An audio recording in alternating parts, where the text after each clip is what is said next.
1, 2, 3. Empezamos a grabar como para que esto después les quede y después les paso también el documento en PDF para que les quede como material de estudio. Bueno, hoy vamos a hablar sobre el perifitón, comunidad que yo realmente quiero mucho porque con el perifitón hice mi tesis doctoral y sigo trabajando actualmente en esta comunidad, que es una comunidad, una de las comunidades que en limnología tienen enorme importancia. Y ahora vamos a ver un poquito por qué. Primero lo vamos a definir y también le voy a rendir un homenaje a Robert Betzel, un limnólogo que en realidad se especializó también en perifitón de Estados Unidos, quien hizo el primer taller mundial sobre esta comunidad y que define en ese taller del que surge un libro, que es un libro emblemático para todos los que hemos trabajado en esta comunidad, define a esta comunidad como esta que es microscópica, o sea que es absolutamente microscópica, compleja, que está formada por distintos componentes, autótrofos y heterótrofos, que son bacterias, hongos, algas, protozoos y animales, junto con detritus orgánico e inorgánico que vive adherida a un sustrato sumergido que está vivo o muerto. O sea que es una comunidad microbiana, microscópica, es la que ustedes seguramente habrán visto que cubre las piedras o cuando van a esos arroyos tan hermosos del sur, ese film de colores que a veces uno, si lo pisa, te resbalás. Eso es el perifitón. Y es una comunidad que junto con otras conforman la cuestión biótica, el componente biótico que estructura un ecosistema de agua dulce. Acá en este esquema, ustedes pueden ver entonces las distintas, con los nombres, las distintas comunidades. Seguramente ustedes ya deben haber visto en el curso muchas de ellas, y les vamos a recordar como para posicionar al perifitón en el marco de estas comunidades biológicas en un cuerpo de agua dulce. Entonces, el perifitón, que es esto que está aquí en este caso, está adherido a plantas macroscópicas. Es esa comunidad microbiana. Pero también tenemos, entonces, además de las macrófitas, que sé que ustedes ya vieron, tenemos otras comunidades como las del fitoplancton, zooplancton, bacterioplancton, que ya conocen, que es lo que está en la columna de agua, y que no tiene un desplazamiento que va en contra de las corrientes. Los organismos, los microorganismos que componen a estas comunidades en la columna de agua, recordemos que si bien pueden tener adaptaciones para el desplazamiento, no pueden ir en contra de la corriente, de una corriente. En cambio, sí el nécton. El nécton, que acá está representado por un pez, también está en este caso en la columna de agua, pero sí puede desplazarse en contra de la corriente. Después vamos a tener las comunidades que se encuentran ubicadas en la interfase entre el aire y el agua, que conforman el neuston. Acá vemos simbolizadas las larvas de mosquitos, de ciertos insectos, que están entonces encontrándose en esa interfase entre el aire y el agua. Y después tenemos acá lo que se llama el psamon. Psamon es cuando el sustrato es arena. Entonces las comunidades que se encuentran en arena las llamamos samníticas. Y lo que se encuentra en el fondo del cuerpo de agua lo nombramos o lo llamamos como bentos.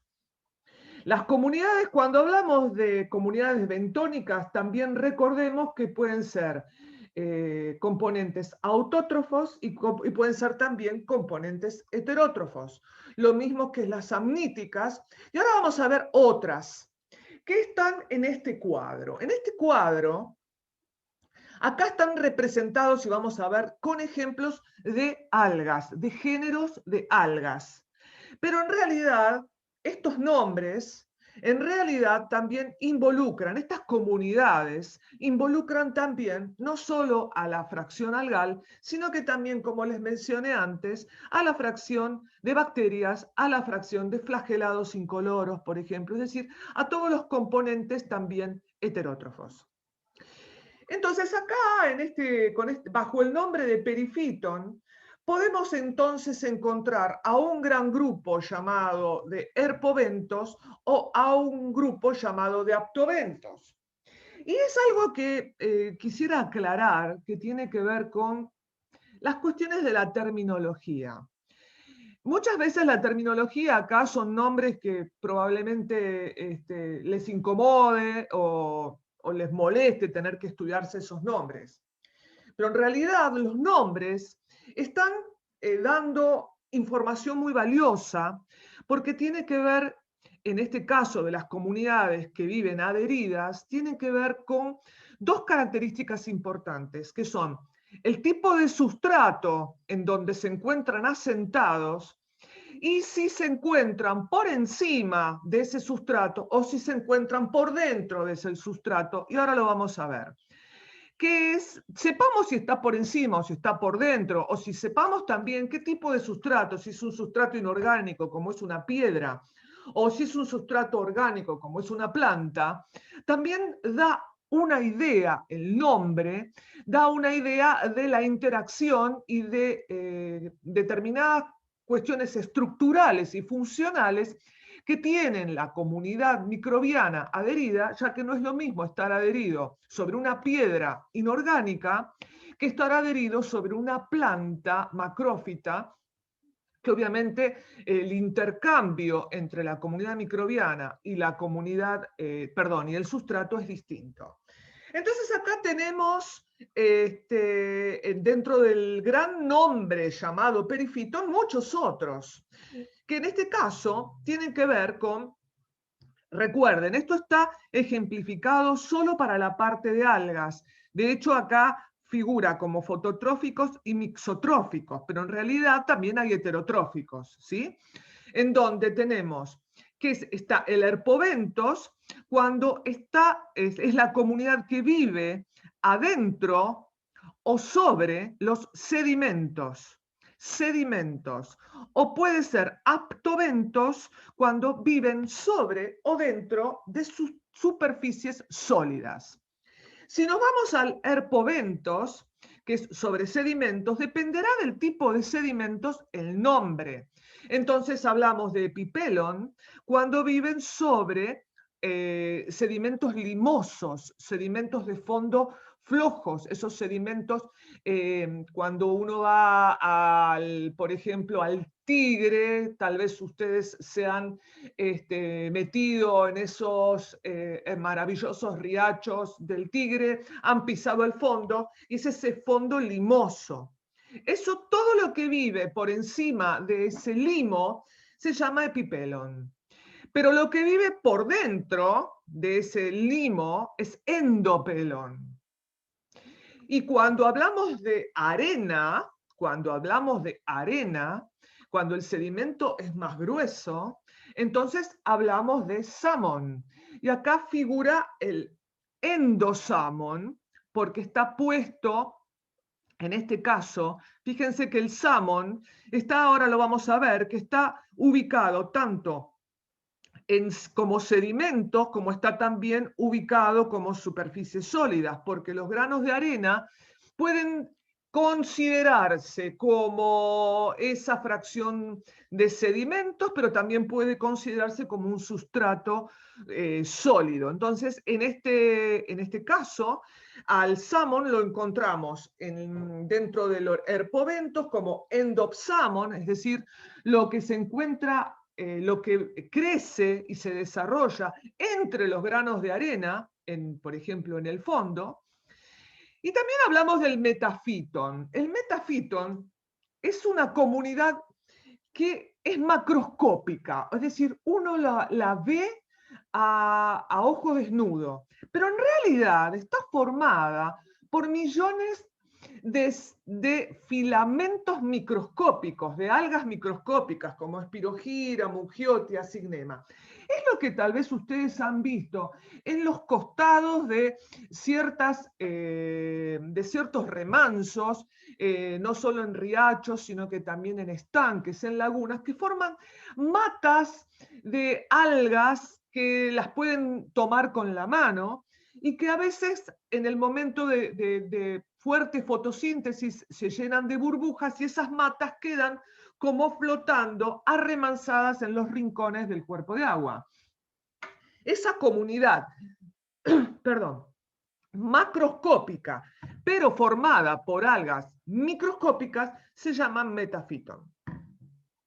Si pasamos entonces al aptobentos, tenemos entonces, si el sustrato es una piedra, epilitón. Si el sustrato es madera, epixilon. Si el sustrato es arena, como hablamos recién, toda esa comunidad que puede crecer y desarrollarse rodeando granos de arena es epipsamon. Aquellas comunidades que crecen sobre valvas, por ejemplo, de moluscos, como de ciertos pomaceas o ciertos limnoperna, que seguramente ya hablaron del limnoperna fortunei, que es un molusco invasor. Todo lo que crece encima de animales macroscópicos se llama epixón. Epifitón es la comunidad que crece sobre plantas que son macrófitas o que pueden ser sumergidas, pueden ser de fondo, o sea, arraigadas al fondo pero con hojas flotantes, o mismo macrófitas flotantes, hablamos de epifitón. Cuando la comunidad se inserta dentro del tejido de las macrófitas, hablamos de endofitón. Y cuando la comunidad se inserta por dentro de ciertos, por ejemplo, copépodos o de ciertos rotíferos, hablamos de endosón. Y cuando la comunidad se encuentra adentro, en las ranuras, en las fisuras que tienen las plantas, hablamos de endolitón. Entonces, cuando yo te pregunto qué es el endosón, vos me vas a decir seguramente, es la comunidad que vive asociada a animales, pero insertos dentro de ciertas estructuras de los animales. Y ahí yo ya puedo saber muchas características de la interacción que tiene esa comunidad microbiana con su sustrato, porque es un animal, y también con la columna de agua. Algo importante también es cuando hablamos de meroplancton o hablamos de ticoplancton. Entonces hablamos de ticoplancton, son aquellas formas que, por ejemplo, por acción de la corriente, por acción de mecánica del agua, son desprendidas del sustrato y se encuentran accidentalmente en la columna de agua. Entonces hablamos de ticoplancton. Aquellos que vos cuando sacás la muestra de fitoplancton, que lo sacás o con una botella o lo sacás con la red de plancton, te encontrás con organismos que son típicamente de vida sésil, sin embargo lo encontraste en el plancton. Pero entonces eso fue por forma accidental. Entonces hablamos de ticoplancton. Y también hablamos de meroplancton, son aquellos organismos que tienen parte de su ciclo de vida sésil y parte de su ciclo de vida libre.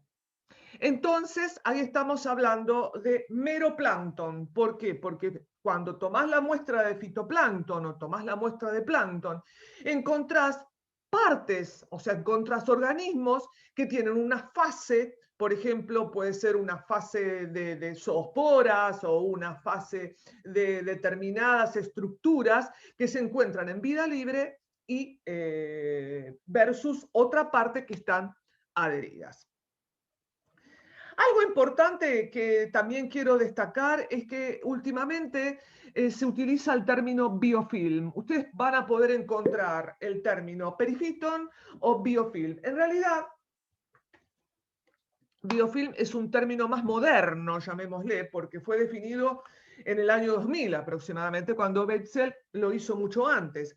En realidad es lo mismo, solo que biofilm, también encontramos, por ejemplo, en las dentaduras, vos vas al dentista y el dentista te puede mirar tu biofilm en la boca.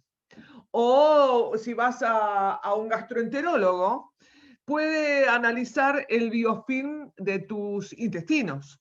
Entonces ya el término biofilm se extiende no solamente acá me falta la O, mira, es biofilm, me falta la O. Lo escribí mal. Entonces el término biofilm también se extiende a otras comunidades microscópicas que forman que crecen sobre sustratos, pero que también se pueden extender hacia otro tipo de sustratos. Ahora ya pasando ¿Puedo hacer más una consulta? Sí, por supuesto. Hace un par de diapos estaba la diapo que mostraba las distintas comunidades, el Sí, Necton, el Neuston, el sí, Perifiton y el Ventos. sí. ¿El Ventos también es como una comunidad en sí misma? El ventos, sí, el ventos tiene que ver con el fondo. Pensá en fondo, lo que crece en el fondo. Claro, pasa que se me confunde con el Perifiton que vive en el sedimento. No, Ay, no sé bien cuál fíjate, es buena la pregunta. distinción. No, no veo quién sos, decime tu nombre. Juan Manuel. Juan Manuel, muy buena pregunta. Sí, podemos tomarlos como sinónimos. La diferencia es que ventos ya de entrada te remite al fondo. ¿Sí? Ok, Aun cuando, fíjate vos, aun cuando hay bibliografía que habla de eventos como sinónimo de perifiton. Es claro. decir, no solo de fondo. Acá hay algo importante que tiene que quedarles claro. Estamos hablando de cierta terminología. Si vos me decís ventos y querés hablar de perifiton, y vos me explicás bien a qué haces referencia, que es la definición de Betzel, comunidad microbiana formada por hongos, bacterias y que crece sobre sustratos sumergidos, que pueden ser vivos o muertos, naturales o artificiales, y me lo decís como vento, yo te lo voy a aceptar. O sea, está bien. Pero en términos generales, o sea, hay literatura, hay libros. Yo tengo un libro que es casi de cabecera que habla de algas bentónicas y en realidad son perifíticas, para mí. El tema es que bentos siempre tiende a hacer más referencia a lo que está en el fondo. Pero si lo pones como sinónimo de perifiton, no está mal, no es incorrecto. Pero tiene que quedarte claro, ¿sí? ¿A qué llamás vos ventos? ¿Está bien? ¿Se entendió? Sí, sí. Perfecto, ¿Sí? gracias. No, de nada. Entonces, cuando yo hable, si vos te pones a hacer una búsqueda en bibliografía, eh, son como modas también, ¿viste? Ahora ya te digo, ahora todo aparece con biofilm, biofilm, biofilm, cuando hacen referencia al perifito. Entonces, es una cuestión terminológica. Eh, para reconocer a esa comunidad que vive adherida, que es microscópica, ojo, no es macroscópica, microscópica, porque cuando vos ves algo que está adherido a las piedras, por ejemplo, de un arroyo, que es macroscópico, eso no es perifiton, no es bentos, no es biofilm. ¿Sí?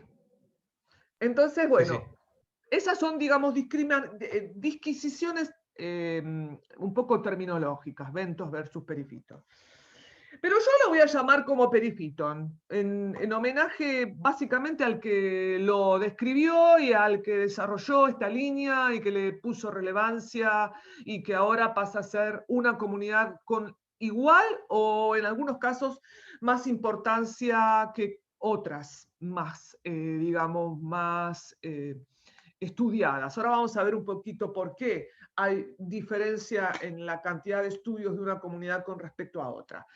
Vamos a seguir con el término perifiton y lo que les quería también discriminar, y ya esto ya más focalizado a ambientes de agua dulce, es la diferencia que hay entre perifiton y pseudoperifiton. Perifiton serían en esa matriz mucilaginosa que les conté, en donde están inmersos estos componentes autótrofos y heterótrofos, todos los que están ahí, la mayoría tiene estructuras específicas para la adhesión. Y ahora la vamos a ver más adelante. En cambio, todos aquellos componentes que se encuentran inmersos o que tienen un hábito siempre asociado a las comunidades que están adheridas, pero que no tienen estructuras ad hoc para la fijación, a eso lo llamamos pseudoperifito. Vamos a hablar un poquito sobre los distintos tipos de sustratos. Hacer algunas fotitos. Entonces acá tenemos distintos tipos de sustratos. Lo que crece en esto sería epifitón. Tenemos plantas, acá tenemos hepáticas, flotantes, lemnas, Eichhornia crassipes, Myriophyllum. Esta es una que crece adherida al fondo. Acá tenemos Victoria regia, que tuve la suerte de conocerla. No me paré encima, pero estuve a punto porque es algo maravilloso ver esto. Las ninfáceas, son ninfáceas, son las que tienen hojas flotantes, pero que están arraigadas al fondo. Flotantes, Elodea, esta es de fondo no arraigada. Azola caroliniana es otra flotante. Acá tenemos ya palustres, ustedes esto ya lo han visto, pero más que nada lo que les quiero mostrar es la diversidad de sustratos. En este caso es todo epifitón. Y fijémonos también la relevancia que puede tener entonces la comunidad microbiana en un sistema que tiene tanto sustrato. La comunidad microbiana que crece adherida a estos sustratos. Acá tenemos arroyos hermosos, divinos, que ganas de estar ahí ahora, en este momento, tomándome unos matecitos con las patitas en el agua. Pero bueno, no la estoy pasando para nada mal igual acá con ustedes, aviso. Pero bueno, acá vemos también sustratos pedregosos, arroyos pedregosos, con mucha piedra, con mucho sustrato. Es decir, la diversidad digamos, de sustratos es enorme. Ahora, esta es una pregunta. ¿Por qué los estudios sobre perifitón están comparativamente menos desarrollados que los de otras comunidades, por ejemplo, el fitoplancton? Si yo les digo, busquen, hagan una búsqueda bibliográfica y pongan fitoplancton y pongan perifitón o pongan bentos o pongan biofilm, y van a ver la diferencia enorme de citas que hay en el caso del fitoplancton versus en el caso de las comunidades adheridas. ¿Por qué les parece? ¿Alguno o alguna de ustedes se les ocurre?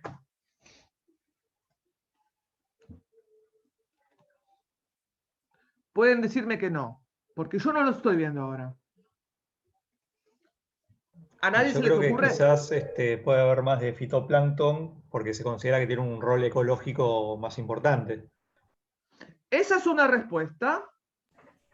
¿Hay otra respuesta? Háblame un cachito más fuerte. ¿Puede haber como una dificultad metodológica mayor? Ah, ahí te quiero ver, Catalina, ¿eh? Miren lo que yo les mostré. ¿No? Muy bien. Vamos a ver qué es una combinación de lo que dijeron ustedes dos. Y seguramente que están pensando los otros compañeros. Primero, básicamente, en un cuerpo de agua, y esto tiene que ver con el comentario que hizo Juan Manuel, creo que eras, ¿no? Me parece. Sí, sí. Porque en un principio, y estamos hablando de, básicamente, de la limnología clásica, histórica, que comenzó a desarrollarse tanto en Europa como en Estados Unidos, basada principalmente en lagos profundos. En lagos profundos. Ahí están los esquemas de circulación o los esquemas de lagos dimícticos, meromícticos, monomícticos que ustedes vieron. Y básicamente el desarrollo de la limnología estaba basado principalmente en cuerpos de agua profundos. Entonces, de entrada, no se le daba mucha bolilla a la zona litoral en relación a la zona pelágica.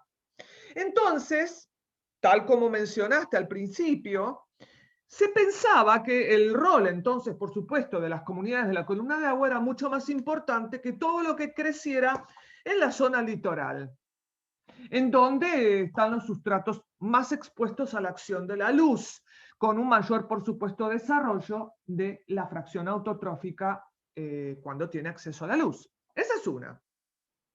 Entonces, justamente, el 2, se subestima el aporte de la zona litoral a un cuerpo de agua.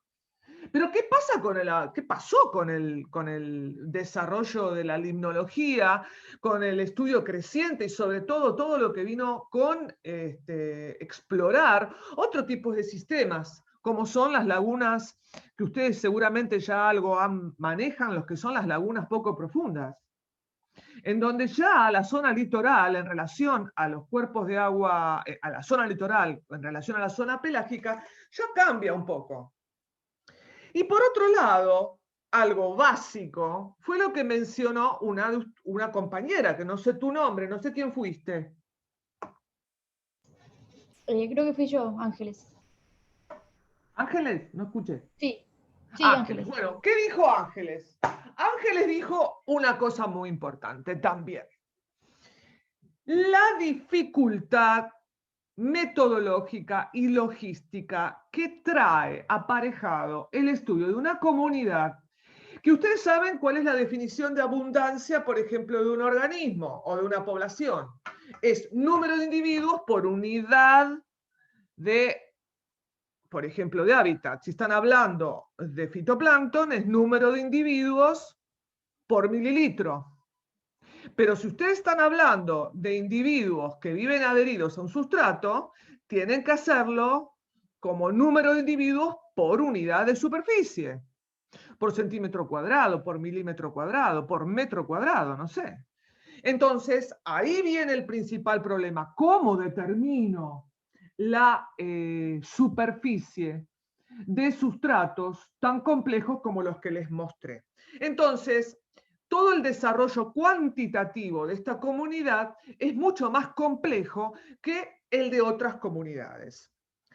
Y esto tiene que ver con este esquema que después lo van a ver con más detalle cuando tengan el PDF y lo puedan analizar con más profundidad. Pero yo lo que les quería mostrar acá es comparativo con lagos en distintos lagos en distintas partes principalmente de América del Norte, y también en algunas cuestiones en algunos sitios de Europa, en donde se ve la producción primaria comparativa entre el fitoplancton, el perifiton y las macrófitas. Es decir, si estamos hablando de producción primaria, estamos hablando de principalmente el aporte que hace la fracción autotrófica, en el caso del perifiton, la fracción autotrófica, porque obviamente el fitoplancton es todo autotrófico y las macrófitas, por supuesto, son todo autotróficos. Entonces, cuando hacemos esta comparación y ponemos perifiton,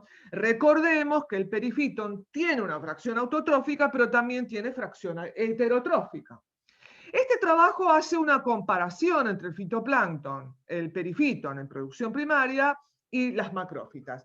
Y fíjense que hay determinados lagos en donde, fíjense el aporte que está haciendo el perifiton con respecto al fitoplancton. Estamos hablando de un 92,3% de producción, digamos, el aporte del perifiton es de un 92% del aporte total. Acá yo te estoy diciendo que si es tanto, fíjate que no hay macrófitas, el fitoplancton, la producción es muy baja, fíjense que es un cuerpo de agua oligotrófico, que tiene una profundidad media baja y que son lagos pequeños. Quiere decir que, fíjense que en este tipo de características de cuerpo de agua, el perifiton tiene enorme importancia. en la producción primaria. Así pasa también con este lago, en donde tenemos un 87% de aporte por parte del perifitón, y en algunos otros, por ejemplo, que acá hay otros ejemplos. Obviamente, cuando hay macrófitas, son las macrófitas, obviamente siempre las que más aportan por una cuestión digamos, de deporte. Pero es importante también conocer que en determinados cuerpos de agua, el perifitón, el aporte es muy importante. Bien. Vamos a hablar de ciertas adaptaciones al hábito adherido, y acá lo voy a ejemplificar con algas. Acá voy a poner estos esquemas, que estos esquemas los hizo quien fuera digamos, el fundador de la limnología, que es el doctor Héctor Guillermo Tell, quien fue mi director de tesis y fue, junto con Demetrio Boltoskoy, los dos que crearon limnología allá por la década del 80. Y bueno, y en homenaje a Guillermo, a quien aprecio y quiero mucho, voy a poner estos dibujitos que hizo él y que me cediera gentilmente para ejemplificar las distintas formas de fijación que tienen, en este caso, las algas, pero esto se extiende a todos los componentes de esta comunidad. Acá vemos en diatomeas que hay distintas formas. Un botón de fijación con mucílago, acá tenemos un pie, acá tenemos diatomeas arborescentes, acá tenemos un tubo de mucílago en donde se encuentran los individuos adentro, o directamente en ciertas diatomeas están directamente adheridas al sustrato. Después tenemos, por ejemplo, en cianobacterias, tenemos distintas formas.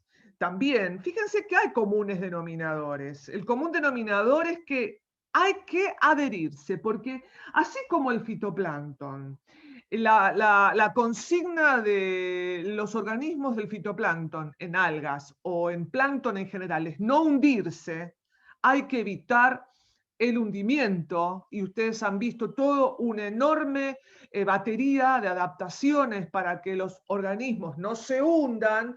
En el caso de los organismos perifíticos, la consigna es no despegarse. Entonces, si no hay que despegarse, hay todo un desarrollo de estrategias para evitar despegarse. Y el común denominador es mucílago, mucho mucílago. Están inmersos en mucílago. Y además tienen estructuras que ayudan a meterse dentro del mucílago y a pegarse. Tenemos cianobacterias, tenemos crisofisias. Esto que se ve acá es una copita acá adentro, tanto en esta como esta, son copas de sílice, en donde acá estaría ubicado las células, son flageladas, estas que están acá, salen los flagelos por esta boquita, acá hay una boquita, lo mismo que acá, sale el flagelo así. Y tenemos tribofisias, que son otros grupos, en donde vemos que siempre la estrategia es o un pie, o un botón, o una célula basal, como en el caso de clorofitas. Por ejemplo, es una célula basal que está metida dentro del sustrato, que hay en determinadas, por ejemplo, oedogoniales. Siempre hay mucílago. Acá tenemos el hábito que se llama heterotrico dentro de algas, en donde hay una base multicelular que se encuentra adherida o apoyada, pero inmersa en el mucílago, y filamentos erectos que quieren acceder hacia otras, o sea, quieren acceder hacia la columna de agua. Acá vemos talos directamente apoyados en el sustrato, y acá vemos muchas células también, unas muy juntas a las otras, inmersas en el mucílago. Euglenophytas, acá, esto que está acá es de un género que se llama Colacium, que son epizoicas, es decir, son euglenophytas que viven adheridas a valvas de moluscos, a caparazones por ejemplo, de cladóceros, o mismo crustáceos, Y también tenemos dinofisias, que también dentro de las dinofisias hay algunas que son epizoicas. Y acá tenemos fotos divinas de estas bellezas. Bueno, hablo mucho así porque yo soy ficóloga y me encantan. Este es el género Carassiopsis con el que yo hice mi tesis doctoral. Fíjense que tiene un piecito y tiene un disco de fijación. Acá tenemos un talo postrado. Acá tenemos un hábito heterotrico con esta base multicelular y filamentos erectos. Y acá tenemos apoyo directo sobre el sustrato, como el caso de Ketophyridium, que son preciosas. Las oedogoniales, maravillosas por donde se las mire, con unos ciclos de vida, con una complejidad impresionante, en donde tenemos que hay dioicas, monoicas, que tienen realmente una diversidad en ciclos de vida increíbles, pero que son, digamos, los tres géneros dentro de las oedogoniales, que es Oedogonium, Oedocladium y Bulboquete, son siempre adheridas con una célula basal y luego el filamento puede ser uniseriado, ese es el género Oedogonium, puede ramificarse, ese es el género Bulboquete, y puede ramificarse con pelos, como los vemos acá, que es el género Bulboquete. También, fíjense, dentro de cianobacterias, y también en Tribophyce y también en clorofitas, mucho mucílago. Mucho mucílago. Siempre hay mucho mucílago porque hay que asegurar la adhesión. También vemos en rotíferos, y acá es lo que les quería mostrar, que hay invertebrados también, multicelulares, que también tienen formas de adhesión, ¿no?, al hábito. Ciliados, que están viviendo adheridos a un sustrato que puede ser, fíjense en este caso, el sustrato es una propia alga perifítica. Acá vemos ciliados, vorticélidos, que están adheridos a un alga, la que a su vez está adherida a un sustrato. Ahí hay una terminología que habla de hiperperifitismo, pero bueno, no me hagan caso. O sí, háganme caso, pero bueno, esto es un detalle menor.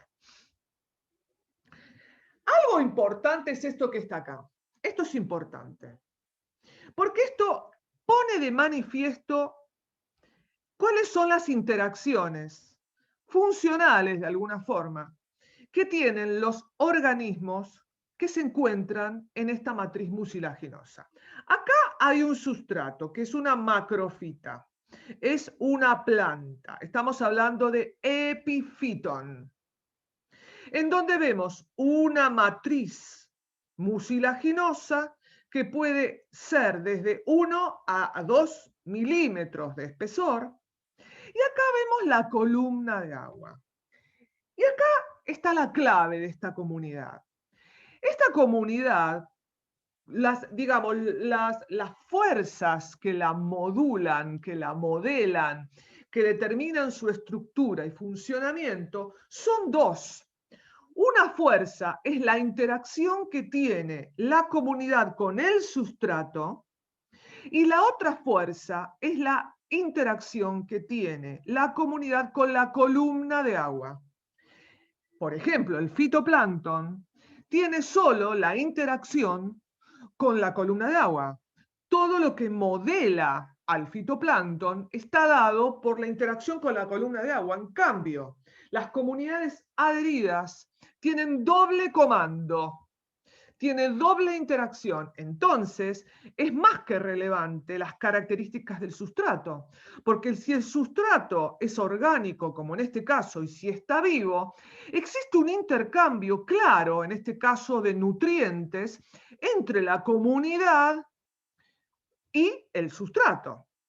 Entonces, si el sustrato es inorgánico, si es una piedra inorgánica, si es una lata, si es una madera, si es un sedimento rico en materia orgánica, como puede ser el limo, si es un grano de arena en donde es de sílice, la interacción va a ser distinta.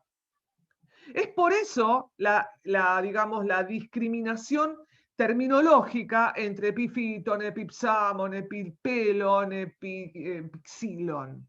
¿Sí? Entonces, en esta matriz hay una interacción principalmente de nutrientes entre la columna de agua y la comunidad, y entre el sustrato y la comunidad, dependiendo si el sustrato así lo permite. En este caso, que es una macrófita, estamos hablando que hay interacción. Ahora, ¿qué es lo que hay en la matriz? Tenemos organismos autótrofos, como las diatomeas, y también tenemos un heterótrofo, que está representado aquí, que puede ser, por ejemplo, un ciliado, que está inmerso dentro de esta matriz. Entonces, fíjense, la matriz en general es una matriz que es de glicoproteínas, son proteínas, es mucílago, producido principalmente por los microorganismos, en donde puede haber también acumulaciones, y ahora vamos a ver, en función de la propia actividad metabólica y dependiendo de las características de la columna de agua y del sustrato, pueden comenzar a formarse gránulos de carbonato de calcio.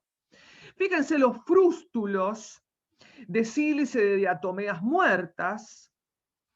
Acá vemos detritus orgánico que está dentro, por ejemplo, del propio ciliado, que esos detritus pueden, en el momento que el ciliado muere, queda en la matriz y comienzan los procesos de descomposición intramatriz. Después tenemos pellets fecales, por ejemplo, del propio invertebrado. Tenemos todos los asteriscos son enzimas excretadas por los propios organismos. Estos son bacterias. Entonces, dentro de la comunidad microbiana ocurren también procesos de transformación de la materia y también procesos de flujo de energía. Acá vemos ya algunos componentes de del propio perifitón que salen por fuera de la matriz como para mejorar el intercambio con la columna de agua. Entonces, en este esquema queda claro que en la comunidad ocurren procesos internos de ciclo de los nutrientes, de flujo de la materia, perdón, flujo de energía, ciclo de la materia, pero que está condicionado, además, por lo que ocurre con la interacción con la columna de agua y lo que ocurre con el sustrato. Acá vemos, esto es la base de cómo comienza la colonización de un sustrato. Y acá esto está con la terminología de biofilm, porque, por ejemplo, los biofilm que se encuentran como les conté, los que ven nuestros dentistas o los que ven los gastroenterólogos en el intestino, básicamente están dados por bacterias principalmente. ¿Sí? Hay algunos casos en algunos mamíferos que pueden haber flagelados también, ¿no? Que intervienen en la digestión. Pero principalmente los biofilms en epitelios humanos o de animales están básicamente formados por bacterias. Ahora, si hablamos de colonización en sustratos que se encuentran en un cuerpo de agua, siempre la colonización comienza con el asentamiento de bacterias que comienzan a secretar estas sustancias poliméricas extracelulares que van entonces armando la base, la matriz, en donde luego, esto es una perfecta colonización y sucesión como se ven en comunidades terrestres macroscópicas, por ejemplo, en donde comienzan las distintas etapas sucesionales que comienzan a instalarse las distintas poblaciones. Entonces vemos que en un sustrato comienzan primero las bacterias, luego empiezan otras formas a instalarse, en donde con el tiempo de colonización, comienza la estructura a ser más compleja, con con formas celulares más grandes que tienden también a interactuar mucho más fuerte con la columna de agua. Al principio estamos con formas mucho más relacionadas al sustrato y luego se va complejizando en diversidad y también en diversidad de hábitos, de formas de vida, tendiendo a ser más macroscópicos.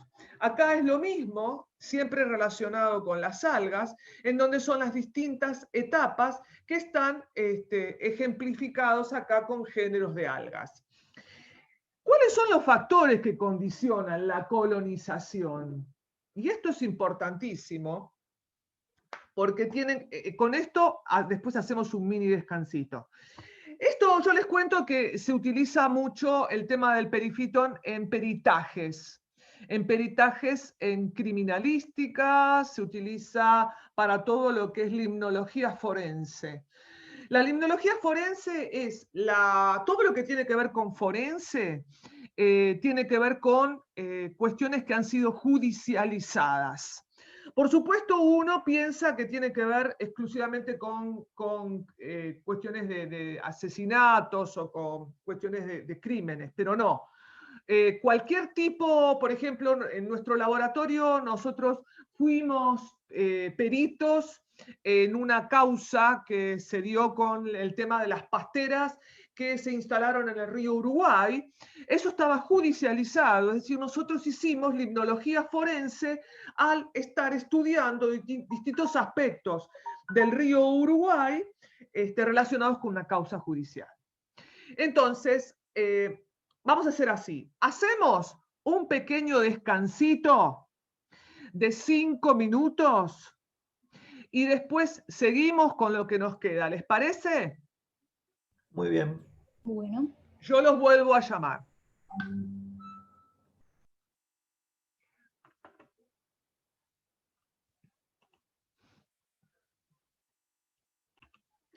Bueno, ahí va. Entonces, estábamos viendo que es importante el tema de analizar las características del sustrato para tener una idea de cómo va la comunidad o qué características va a tener la comunidad que se está desarrollando. Y les contaba la relevancia de esta comunidad también en estudios forenses. Porque recordemos que todo lo que se sumerge en el agua, al poco tiempo, o al tiempo que sea, eso dependerá de algunas características que vamos a ver ahora, se desarrolla una comunidad microbiana que lo recubre.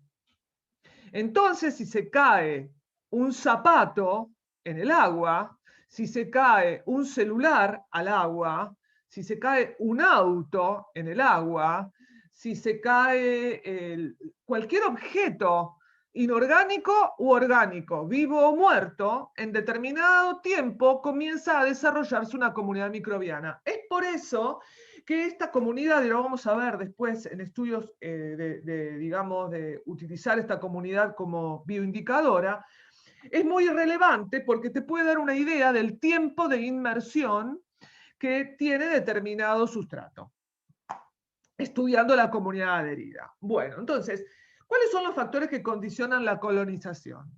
El sustrato, el agua y las características de los organismos que conforman la comunidad microbiana.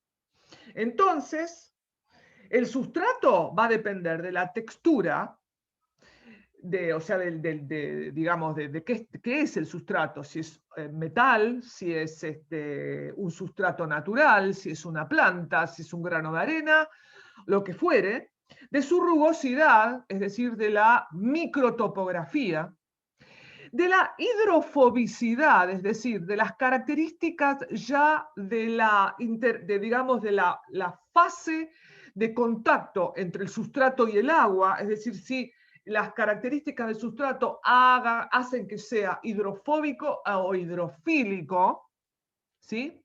Y el film condicionante, es decir, de la aparición de ese film que les conté que comienza a secretarse por los primeros organismos que son básicamente bacterias.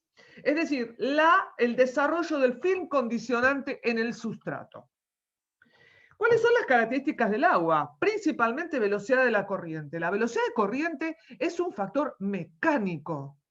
La velocidad de corriente es la fuerza más relevante que modela a las comunidades adheridas, por ejemplo, en un arroyo, en un río, porque la velocidad de corriente, la fuerza del agua mecánicamente tiende a limpiar, tiende a desprender lo que está sujeto.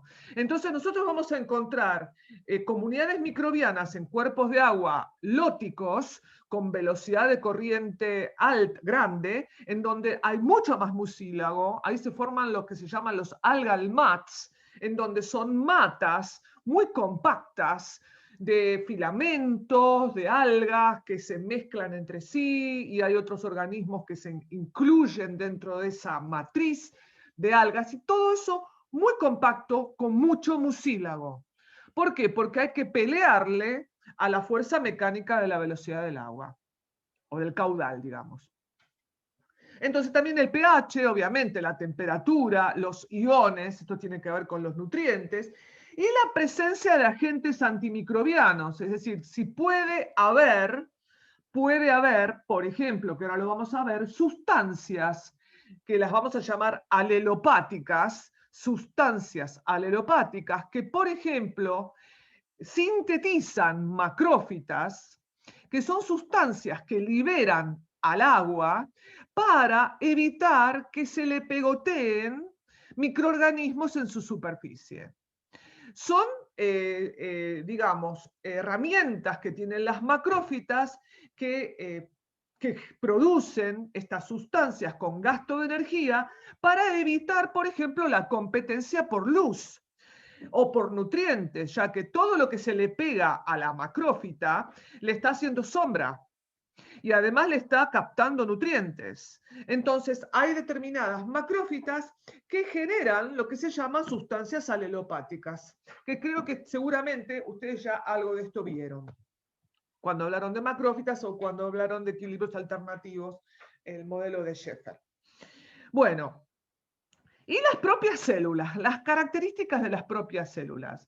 La hidrofobicidad de la superficie celular, es decir, si son hidrófilas o hidrófobas, se va a condicionar a la posibilidad de asentarse al sustrato.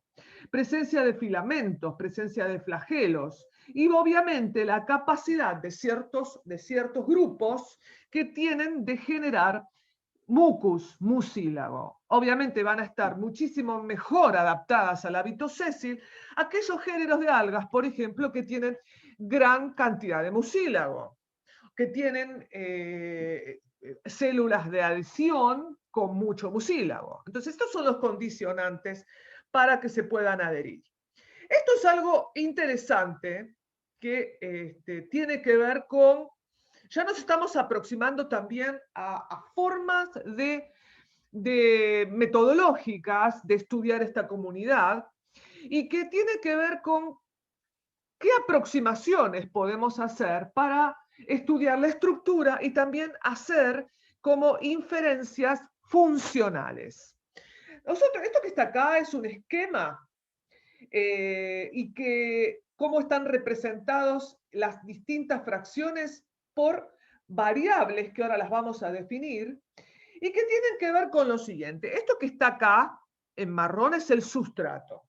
Y todo lo que está por encima de ese sustrato es es el perifitón. Entonces, si yo estudio todo junto, si yo raspo el sustrato y lo peso, lo seco y lo peso, estoy hablando de peso seco. Lo calculo luego de secarlo a estufa. Ahí me está diciendo, yo tengo tantos microgramos por centímetro cuadrado de perifitón. Pero yo puedo aproximarme a hacer otros análisis de ese peso, porque si yo al peso seco lo calcino en una mufla, todo lo que es orgánico se pierde y queda la fracción inorgánica. La fracción inorgánica son las cenizas, que me están dando una idea del componente inorgánico que tiene todo el perifitón. Entonces yo ya tengo peso seco y tengo la fracción inorgánica cenizas. Si yo resto peso seco menos cenizas, tengo lo que se llama el peso seco libre de cenizas, que es toda la fracción orgánica. Y si yo a este perifitón le hago una extracción, le mido la concentración de clorofila A, tanto por método espectrofotométrico, método fluorimétrico, el método que ustedes elijan y que puedan, yo puedo saber entonces de este perifitón cuál es la fracción que me está estimando, porque la clorofila es un estimador de la biomasa autotrófica. Entonces yo, con estas llamadas variables de masa, puedo tener una idea de la estructura y hasta funcionamiento. Puedo hacer inferencias funcionales del perifitón. ¿Por qué? Porque si tengo un perifitón muy rico en cenizas, en donde casi todo cenizas, seguramente es un perifitón que no es tan autotrófico, sino que es más heterotrófico inorgánico. Pero resulta que esto se da, por ejemplo, en perifitón. Yo he estudiado perifitón en arroyos glaciarios que se alimentan por descongelamiento de glaciares que vienen con mucha carga de sedimentos inorgánicos, y que el perifitón era todo inorgánico, porque venía con el aporte de los sedimentos de los glaciares. Pero también me ha tocado estudiar perifitón, que lo obtuve a partir de arroyos con mucha carga de materia orgánica.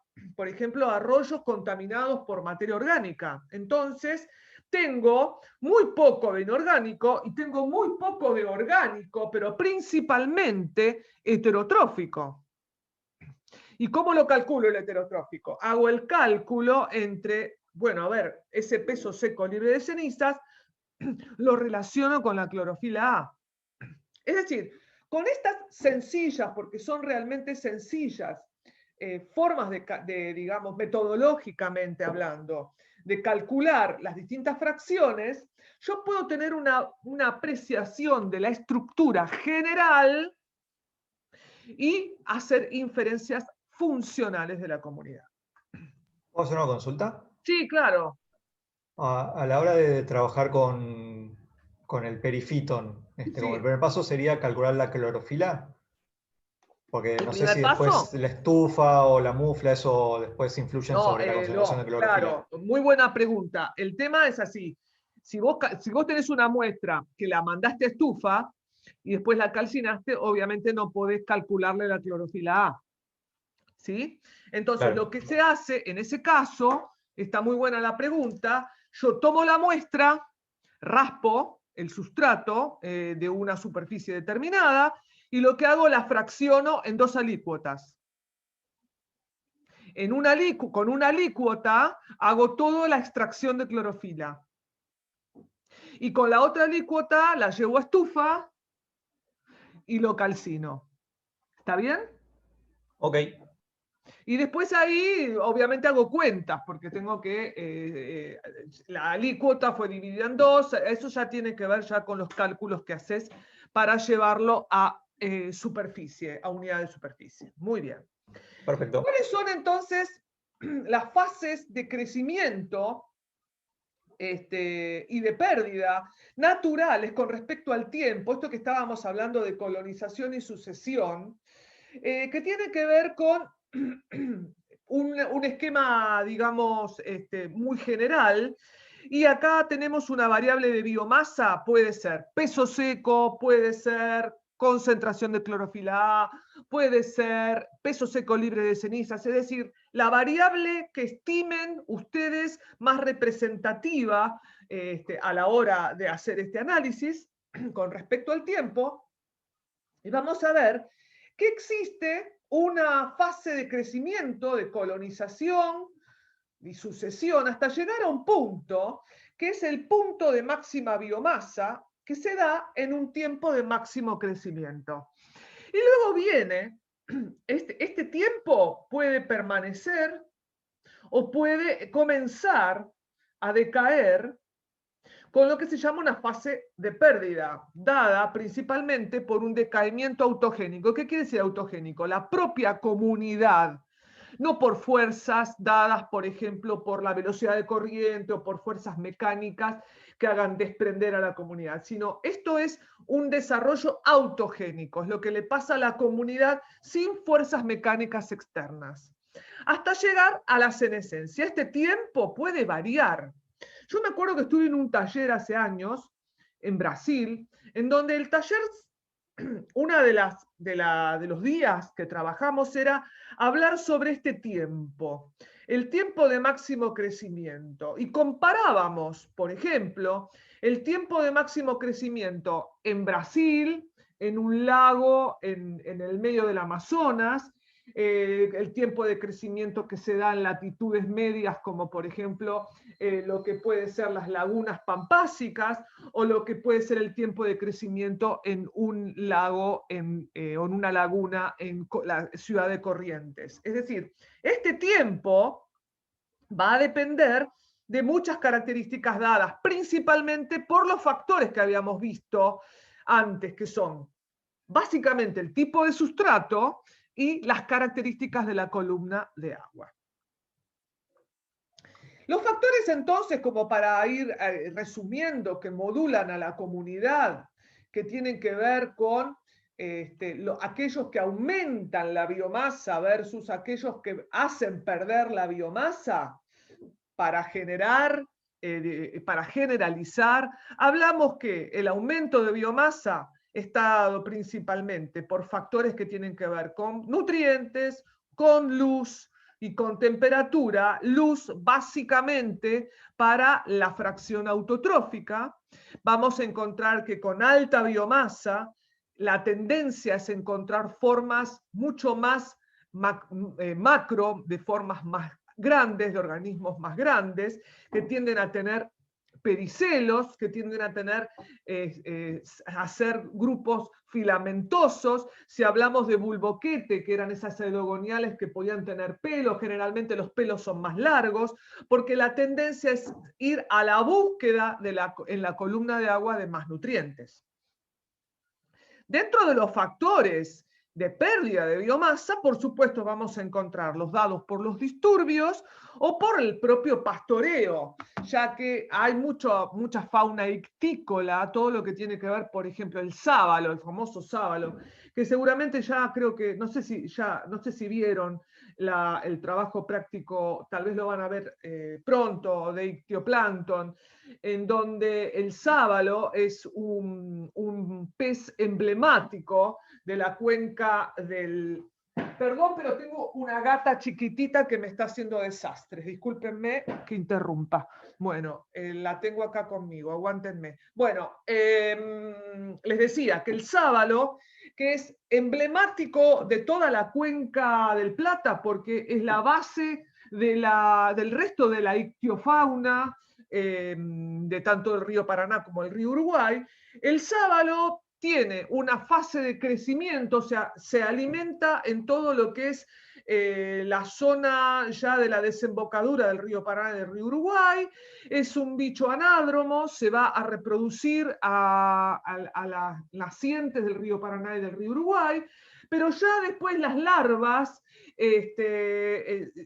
comienzan a bajar y se meten en lo que son los cuerpos de agua del tramo medio, tanto del río Paraná como del río Uruguay, se meten en esas lagunas y permanecen ahí un tiempo hasta alcanzar un porte importante para luego bajar y comenzar a alimentarse de fondo, ya que el sábalo es iliófago, come barro, el adulto. Pero los juveniles, los que se van a las lagunas de la zona media del Paraná y Uruguay, se alimentan de plancton y se alimentan de perifitón. ¿sí? Entonces, el pastoreo es muy importante, dado por peces y por invertebrados, por ejemplo, moluscos, que obviamente son fuerzas que tienden a disminuir la biomasa, lo mismo que los disturbios, la velocidad de la corriente, sólidos o suspensión, en estabilidad del sustrato. Esto de inestabilidad del sustrato. Imagínense lo que crece en granos de arena versus lo que crece en piedras que son grandes. En granos de arena, obviamente, la velocidad de corriente arrastra a la arena. Y eso es un factor de erosión en lo que crece en el grano de arena. Y lo mismo que los sólidos en suspensión. Si es un río cargado con sólidos inorgánicos, además de la fuerza mecánica del agua, trae suspendidos sólidos que son abrasivos. Entonces, estos son factores que tienden a hacer disminuir la biomasa. Esto que está acá es un esquema que, en función de digamos, de las fases de sucesión que tenemos en la comunidad, cuáles son los bichos que van a verse favorecidos y cuáles van a explotar más las distintas fases que tienen que ver con las primeras, los primeros, por ejemplo, etapas, los que raspan, los que, por ejemplo, los moluscos que tienen rádula y que raspan el sustrato. Acá ya en esta fase tenemos bichos invertebrados que pueden recolectar y raspar, recolectan también. Y acá ya en la última etapa tenemos peces que pueden triturar recolección, pueden arrancar. Cuando hablamos de recolección es porque arrancan también. Esto que está acá también es un esquema de cuáles son a distintas escalas los factores que hay que prestar atención o los factores que de alguna forma están modelando estas comunidades microbianas y que uno presta atención en función de la escala en la que estemos trabajando. Fíjense que ustedes me dicen que hoy van a hablar de limnología regional. Cuando hablan de limnología regional están hablando a una escala de paisaje. Están hablando a una escala de cuenca, en donde lo que es relevante para el análisis de estas comunidades tiene que ver con la morfometría, tiene que ver con si son cuerpos de agua más con desarrollos de línea de costa mayores o menores, si son más playos o si son más profundos. No es lo mismo lo que crece en un lago del sur, como puede ser el lago Nahuel Huapi, cuya superficie equivale a 3 ciudades de Buenos Aires, versus lo que crece en la laguna de Chascomús, por ejemplo. Entonces, a esta escala, y en cuanto a la proporción de zona litoral con respecto a zona limnética, y la relevancia que tienen las comunidades que crecen sobre sustratos versus las que están en la zona pelágica. Cuando cambiamos ya a esta escala que tiene que ver con lagos o ríos, ya empezamos a usar la lupa de analizar la heterogeneidad del hábitat, en donde si hay vegetación, si es sumergida, si es emergente, si hay piedras, qué tipo de sustratos. Ya nos metemos adentro de cada sistema, no estamos viendo el paisaje. Lo mismo que el tipo de sustrato. Si es de piedra, si es de arena, yo cuando hablo de piedras, por ejemplo, digo inorgánico. Sin embargo, hay piedras, a mí me tocó trabajar en Antártida y ahí hay piedras que se llaman ornitogénicas. ¿Por qué son ornitogénicas? Porque son rocas, vos las ves, son rocas, pero resulta que tienen que ver con las pingüineras, que las pingüineras tienen 50.000 años, las pingüineras, por ejemplo, de Base Esperanza. Las rocas que están formadas en las zonas aledañas a las pingüineras son ornitogénicas, es decir, es la acumulación y petrificación del guano de estos pingüinos de tantos miles de años. Entonces, lo que crece, de hecho, hice un trabajo en donde comparé el perifitón que crecía en rocas ornitogénicas versus rocas volcánicas, que eran absolutamente inorgánicas, y lo que crecía era distinto. Porque ya el intercambio con el sustrato, ahí la comunidad puede tomar nutrientes de una roca ornitogénica.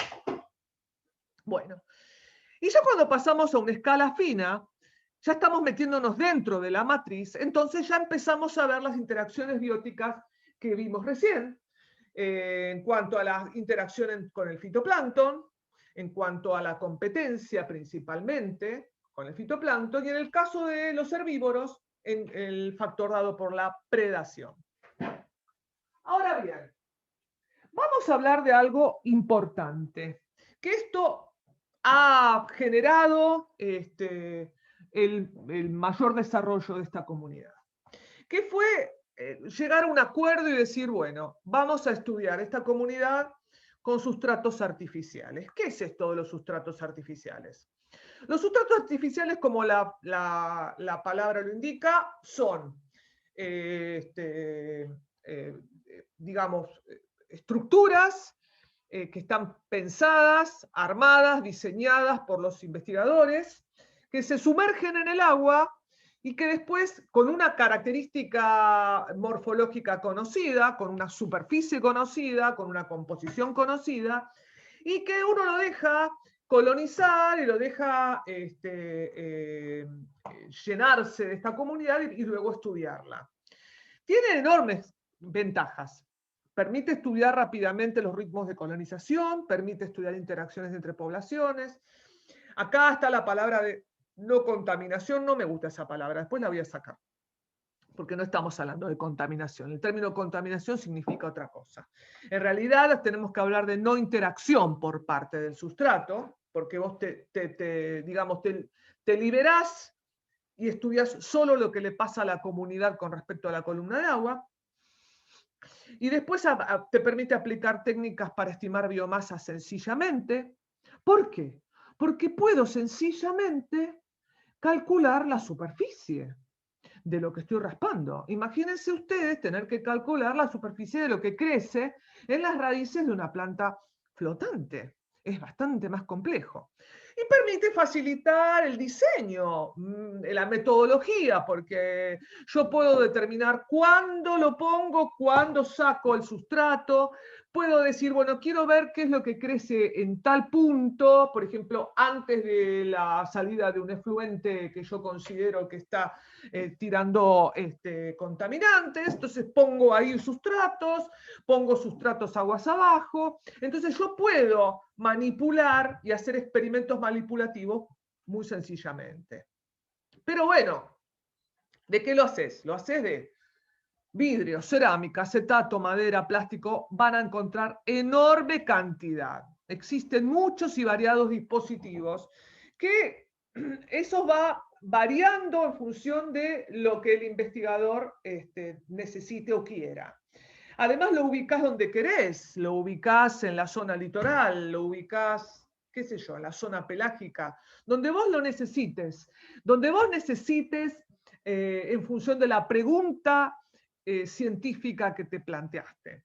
¿Y cómo lo colocás? Colocás el sustrato. Si vos estás tratando de estudiar qué es lo que se pega, el sustrato que puede ser, por ejemplo, un portaobjetos, ¿sí? Entonces yo lo voy a poner al sustrato de forma perpendicular al pelo de agua, es decir, al límite entre el aire y el agua. Lo voy a poner perpendicular, porque si lo pongo paralelo, todo lo que comience a depositarse, todo lo que comience a caer del propio fitoplancton se va a depositar en una de las caras del portaobjetos. Entonces, bueno, todo eso lo tengo que pensar y lo tengo que diagramar bien.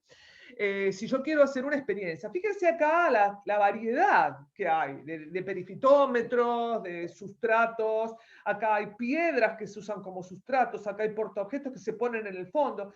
Fíjense que acá está puesto en el fondo con unos bloques como ladrillos. Esto es un marco en donde hay tiras con hilo de pescar, nylon, y los sustratos que están sumergidos aquí. Acá hay como arroyos artificiales en donde se estudia el perifito que crece en estas piedras. Este es un dispositivo que tiene un blindaje, que tiene flotantes. Este blindaje es porque este dispositivo iba a ser usado en un cuerpo de agua lótico, de forma tal que la velocidad de corriente y el caudal sea frenado un poco por el blindaje, y acá hay portaobjetos. Acá tenemos un perifitómetro en donde tenía incorporado, ¿cómo se llama? Perdón. Los portaobjetos, perdón. El uso de sustratos artificiales tiene muchas ventajas. Las ventajas son lo que les decía antes, se permite muestrar en lugares difíciles, estandarizar, los podés, o sea, son muchos, podés minimizar distintos diferentes, digamos, minimizar el impacto de las diferencias en determinados puntos del hábitat. Vos tiende a homogeneizar, ¿sí? Disminuye la variabilidad de las muestras porque reducís los parches en los microhábitats, dado que esta comunidad tiende a la hora de colonizarse, algo que no los dije, generalmente se da en parches, no es que todo el sustrato comienza a colonizarse de forma completamente homogénea. Pero las desventajas son muchas. La principal desventaja, ¿cuál es? Bueno, yo puse una que es importante, es importantísima. Y esto tiene que ver porque estamos hablando de costo-beneficio. Si vos querés poner un perifitómetro con perifiton en un determinado sitio, tenés que, para luego ir a muestrearlo al mes, por ejemplo, tenés que incorporar un viaje de campaña más y que tiene que ver con dinero que tenés que incorporar en tu proyecto, que es un viaje más costoso. Otra cosa importante, el vandalismo. Vos ponés sustratos, ponés perifitómetros y ocurre muy seguido que cuando vas a buscarlos no está más.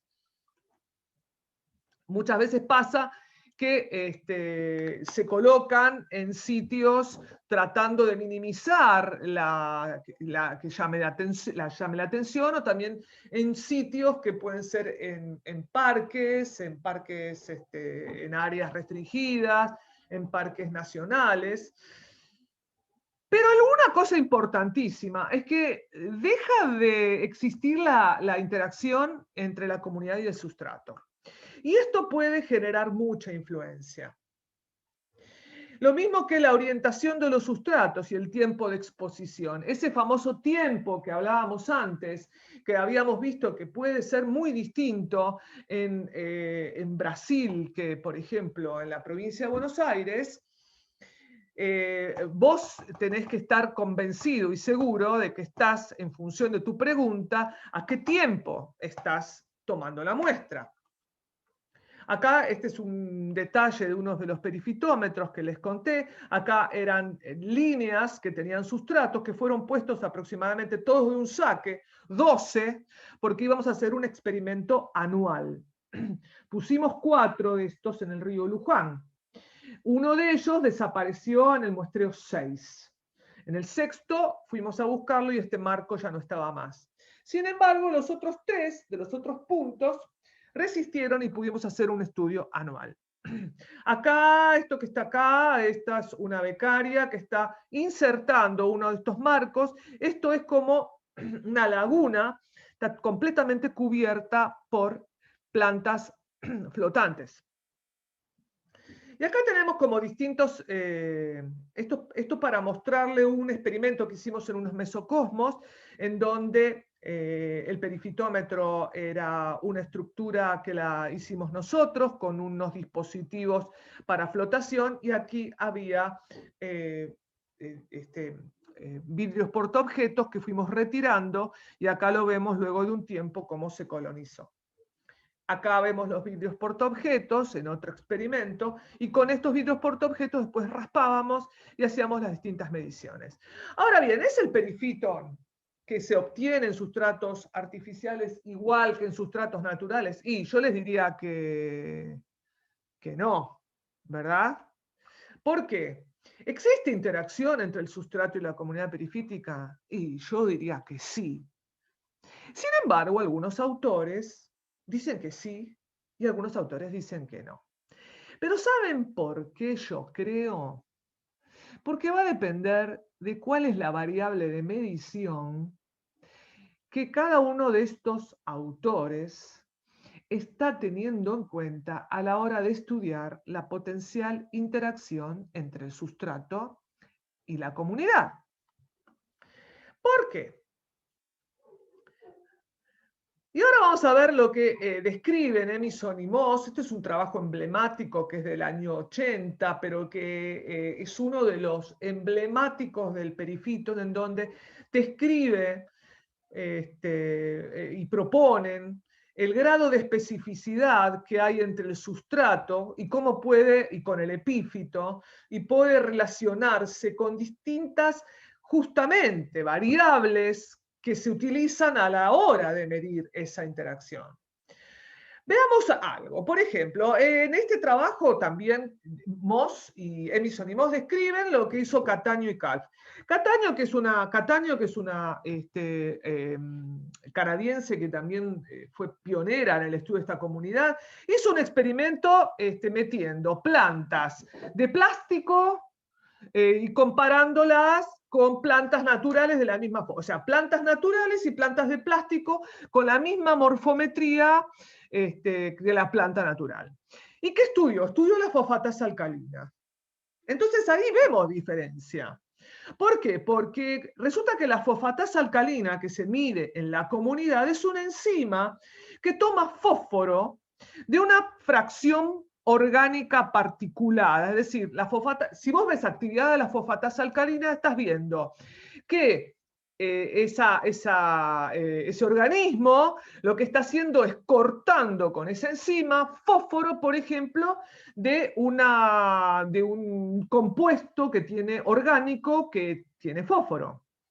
Entonces, lo que hace Cataño y Calf, observando con potamongeton naturales y similares, ven que hay mayor actividad de la fosfatasa alcalina en epífitos de las plantas artificiales porque estaban tomando el fósforo directamente de la columna del agua. Es decir, el fósforo que venía de un sistema cuya columna de agua tenía nutrientes, observaban que había actividad de la fosfatasa alcalina cuando había más nutrientes en la columna de agua. Y también observaban, esto no está escrito, pero observan que cuando la columna de agua tenía menos nutrientes, veían actividad de la fosfatasa alcalina en la comunidad que crecía en las plantas naturales y no veían actividad de fosfatasa alcalina en las plantas que crecían, en las plantas de plástico. Porque en las plantas naturales las comunidades estaban obteniendo fósforo directamente del sustrato. ¿Sí? Entonces, con la actividad de la fosfatasa alcalina se ve que hay dependencia de la comunidad con el sustrato. Luego también el componente fenológico de la planta.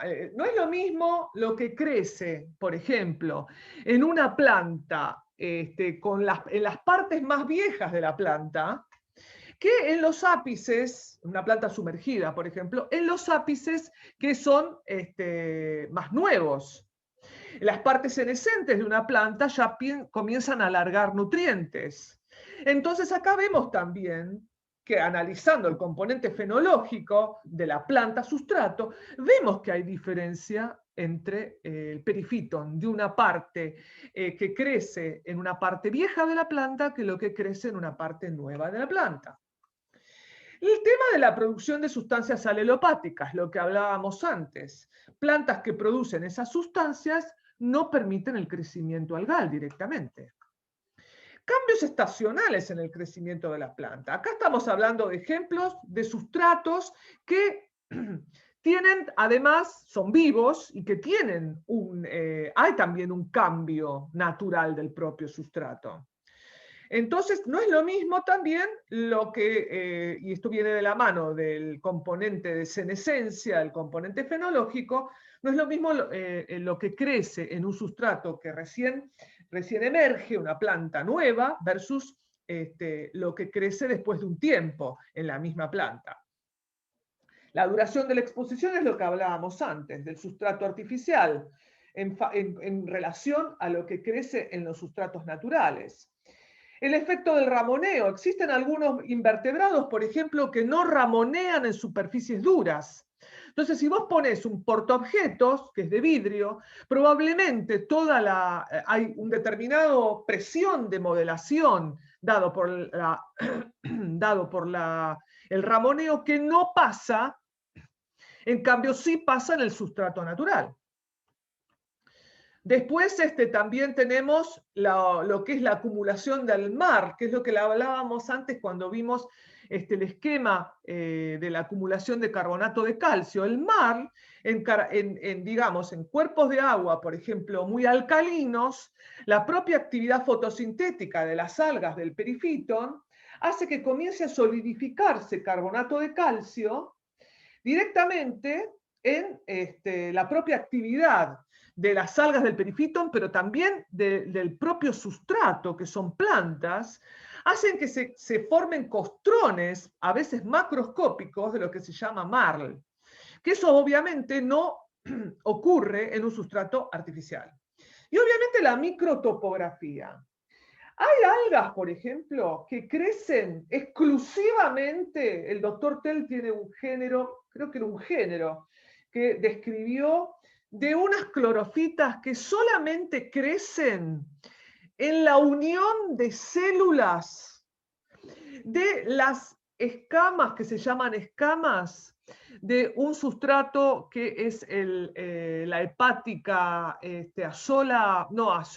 la hepática Rhizocarpus natans, que tiene unas estructuras que hacen las veces de raíces, pero que se llaman escamas, y que son láminas monocelulares, o sea, de una sola lámina de células. Bueno, hay un género que solo crece en la unión de esas células. Fíjense lo que es esa especificidad. Bueno, esa microtopografía no se va a, por más que se intente, a simular, a emular con tanta precisión en un sustrato artificial. Entonces, ahora vamos a ver cuándo se usa los sustratos artificiales. Ahora rápidamente, porque esto termina a las 12:30. Entonces rápidamente esto lo voy a pasar porque se los dejo para que lo miren, porque tiene que ver con formas de aproximarnos metodológicamente. Esto mírenlo, cómo se hacen aproximaciones metodológicas para hacer estudios cualitativos y cuantitativos. Recuerden, el principal problema es calcular la superficie. Después el resto es casi, como son comunidades microbianas, es utilizando microscopía, obviamente, y con técnicas muy semejantes a la del fitoplancton. Pero el tema es cómo se calcula la superficie. Entonces se puede remover por raspado, se puede remover por ultrasonido, hay métodos de distintos tipos de remoción, todo tiene que ver con cómo calcular la superficie. Después acá hay distintos otros métodos, léanlos. Y yo lo que quiero ahora introducir, porque tiene que ver con cómo se utiliza, y principalmente el perifitón en sustratos artificiales, como indicador de calidad de agua. Y tiene que ver con qué es un bioindicador. Vamos a recordar qué es un bioindicador. Un bioindicador tiene que ser medible, preciso, consistente y sensible. Medible, cual y cuantitativamente. Precisos, inequívocos. Es decir, que me estén indicando de forma causal la variable que estoy tratando de que funcione como indicador. Precisos, consistentes, que no cambien con el tiempo, es decir, que hoy sean bioindicadores, pero que mañana no. Entonces, eso no es un indicador consistente.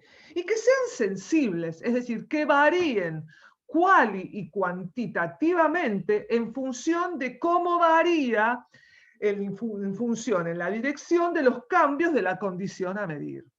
¿El perifitón se puede usar como bioindicador? Se puede usar como bioindicador. ¿De qué manera? aproximándonos a nivel individuo, a nivel poblacional, a nivel comunidad. Y acá son las distintas aproximaciones que tienen que ver con cómo medimos variables que también se hacen en cualquier tipo de comunidad microbiana. Equitatividad, diversidad, y viene la utilización también de índices.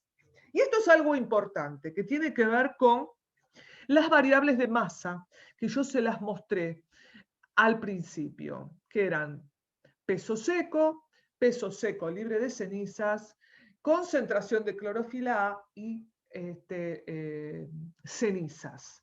Fíjense que en un sustrato, como puede ser un portaobjetos, es relativamente sencillo calcular esas variables de masa. Yo puedo raspar y puedo, como antes hablamos, puedo dividir en alícuotas y puedo hacer peso seco, puedo hacer peso seco libre de cenizas, puedo hacer cenizas y en la otra alícuota puedo hacer clorofila A, y todo lo tengo por unidad de superficie. Y luego hago lo que es, por ejemplo, este índice que se utiliza muchísimo como sensor, como bioindicador de condiciones de la columna de agua. Porque, ¿qué ocurre? Si yo quiero usar el perifiton como bioindicador de contaminación de la columna de agua, yo me desentiendo del sustrato, no me importa el sustrato, uso sustratos artificiales y hago cálculos, por ejemplo, del índice autotrófico, que se calcula como peso seco libre de cenizas sobre concentración de clorofila A, y lo que dice este índice, que valores del índice inferiores a 100 indican una naturaleza autotrófica del perifiton, y superiores a 100 indican que la comunidad está dominada por organismos heterotróficos y por detritus orgánico que puede provenir del medio circundante.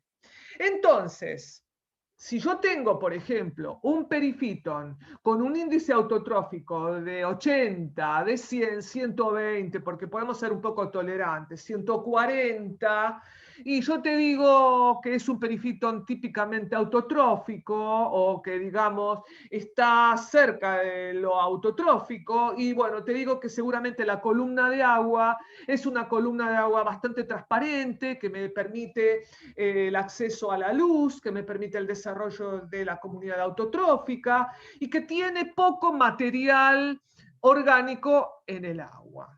Pero si yo saco un perifiton de un arroyo contaminado con materia orgánica, voy a tener índices autotróficos de 14.000, 15.000, 20.000, porque pegado al sustrato voy a tener principalmente materia orgánica que se pega de la columna de agua y millones de bacterias.